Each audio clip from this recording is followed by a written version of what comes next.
let's talk about real world assets, which is something you focused on as well. What are you seeing there? Okay, so in the US, we're seeing a little pause. And I would too. And we're seeing a lot of experimentation, proof of concepts, but they are kind of in wait and see mode. What we are seeing a lot of is obviously stablecoin. I was just at, the launching of the New York office with Jeremy Allaire and the growth of stablecoins there. But even everyone at that, launch party is still waiting for specific clarity as to what determines a stablecoin. We're seeing a lot of tokenization of money market funds, BlackRock, Franklin Templeton, to name a few. That's all happening. But in terms of like tokenizing funds, like we Alpha Labs helped KKR a while back, it's really the crypto native funds. Recently, Parify decided that they wanted to eat their own cooking, so to speak, and they just launched a new fund and they tokenized a sliver of it through our partners at Securitize who have the right licenses on the Avalanche blockchain so that individual LPs can go and buy and ultimately trade those LP units, have more price discovery and liquidity. So the bigger funds are on pause, but it's the crypto native guys who are now starting to eat their own cooking, if you will, to show the rest of the world. How beaten up are you all feeling in the US?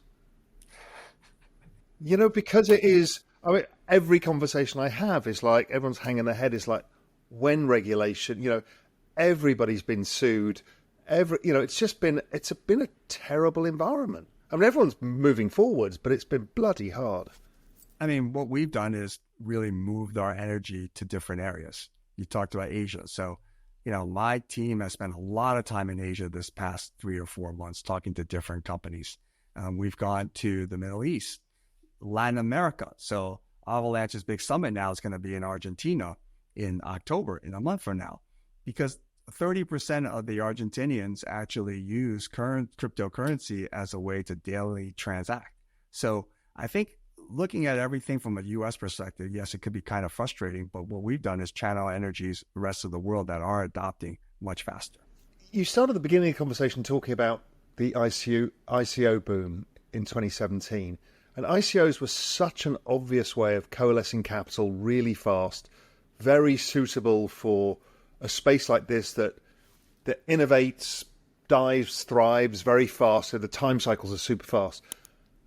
Do you ever think we get back to that? Because it feels like everything in this space, you see the experimentation, it grows, it flames out, and then from the ashes rises the phoenix and the next iteration of this.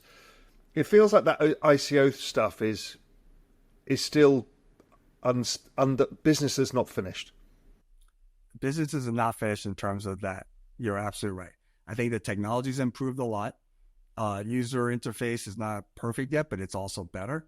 But we also learned from that in the US at least, they were considered, unregistered private security. So you have to have an ATS to be able to match trades. You need to have the right broker-dealer licenses, et cetera, et cetera.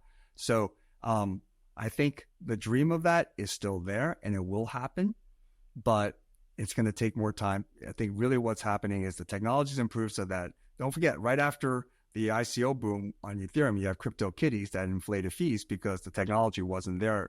Now it's probably there in at least more than one of these chains, okay?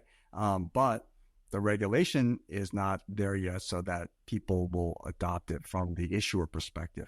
And then at some point, you actually need individuals to have some sort of discovery and research and understanding and get comfortable with the private security asset class. So I can't wait till we get to the point where it's just about education and research and discovery as opposed to waiting for clarity in rules.